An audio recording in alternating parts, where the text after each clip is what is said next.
Nigeria Insecurity in 60 Seconds. Zamfara Road Ambush, How Soldiers Were Trapped. According to a police statement, a routine trip turned into an ambush. 6 security personnel reportedly killed. The statement says it happened Monday, January 19, 2026, about 8:30 a.m., near Gidangoni village via Kwatarkwashi, Zamfara. Those reported killed include Inspector Aliyu Ibrahim, 1 PMF Kaduna, and 5 soldiers. They were on pass traveling from Bingi Kwatarkwashi to Gusau. Then, armed attackers ambushed them on the route. Others were injured. This is how road ambushes trap people. Attackers wait at a point where vehicles must slow down. They strike in seconds, then disappear before support arrives.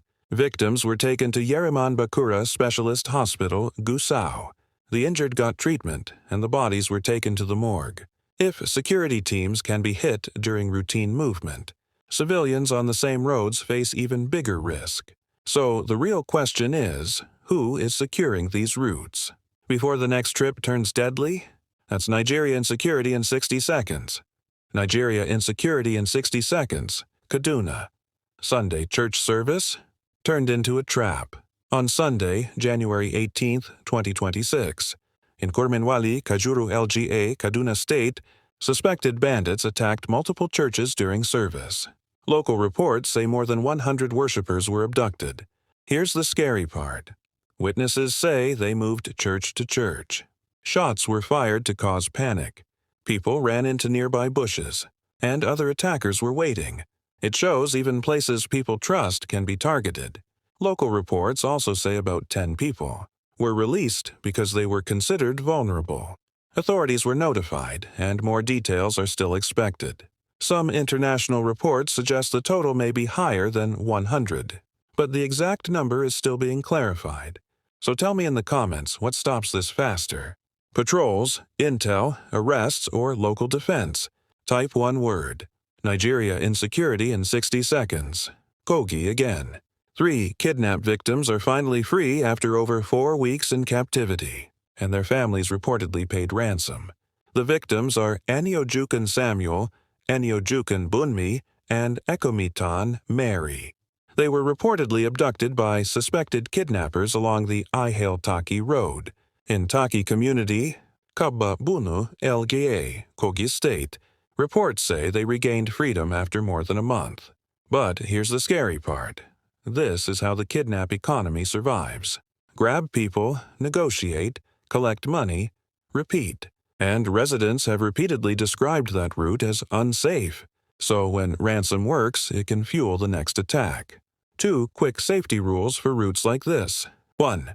Avoid lonely roads. Move in daylight and don't travel alone if you can. 2.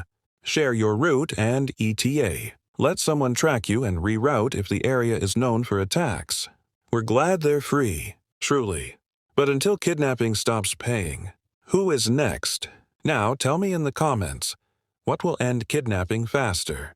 Arrests, intelligence, patrols, or tougher punishment?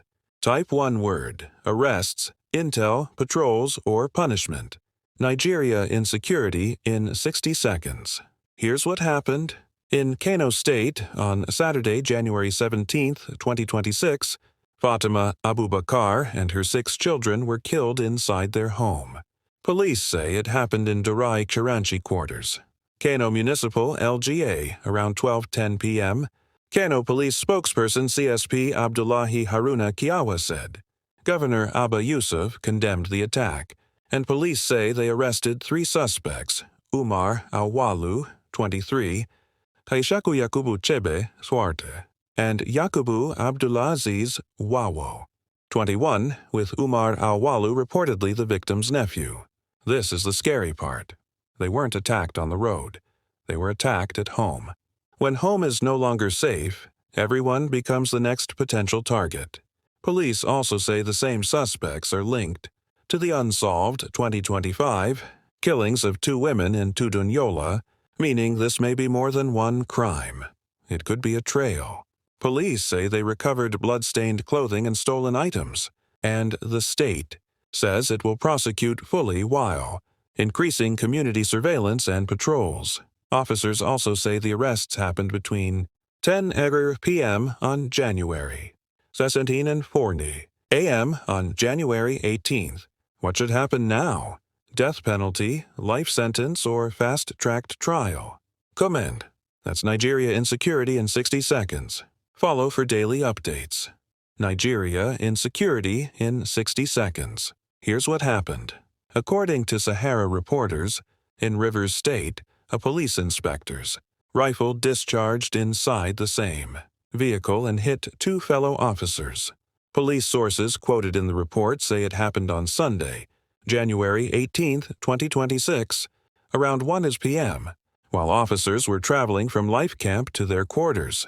The inspector named is Victor Okus, attached to Hintex Logistics in OWN under 19 PMF. One officer, Inspector Ibrahim Sani, was confirmed dead, while Inspector Daniel Dauda is receiving treatment after they were taken to Nob Sam's hospital in Transamati, the report says. This is the scary part. The report alleges negligent handling of the firearm, and if a weapon can fire during routine movement, it raises hard questions about discipline, training, and firearm safety, because one slip can turn fatal in seconds. Sahara Reporters also reports the inspector was disarmed and detained at Transamati Divisional Headquarters, and police say an investigation is ongoing. What should happen now? Prosecution, suspension, or compulsory retraining across commands? Comment. That's Nigeria Insecurity in 60 seconds. Follow for daily updates.